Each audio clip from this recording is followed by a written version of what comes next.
Et cette semaine, direction Quetigny, dans la région de Dijon, à la rencontre d'une ferme céréalière de 200 hectares.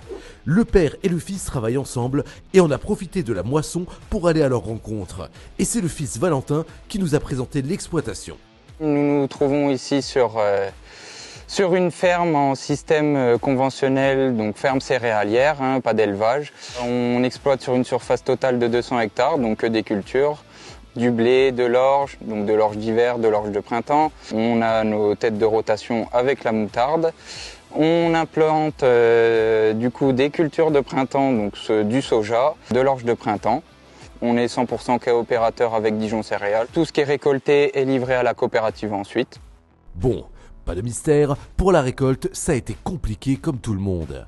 Le climat n'est pas avec nous, les fenêtres de tir sont très courtes. On a eu une pluviométrie excessive.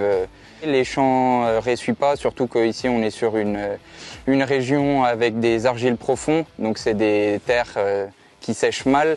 Donc forcément les champs c'est compliqué pour rentrer avec les machines.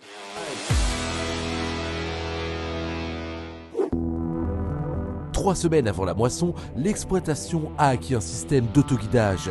Valentin nous a d'ailleurs bluffé en étant particulièrement brillant pour expliquer en quoi l'autoguidage lui facilite la vie. Le principe est simple, on capte les données satellites qui sont reliées à une balise GNSS sur le toit. Ces données-là, elles sont retranscrites via un terminal, donc un écran dans la cabine. Et en fait, le but, c'est de tracer des lignes de guidage dans les champs qui peuvent être réutilisées d'une année sur l'autre, c'est quand même ça l'avantage. Le but de tout ça est d'essayer de perdre du coup le moins de carburant, le moins de longueur possible. C'est-à-dire que dans les GPS, on rentre les largeurs précises des machines.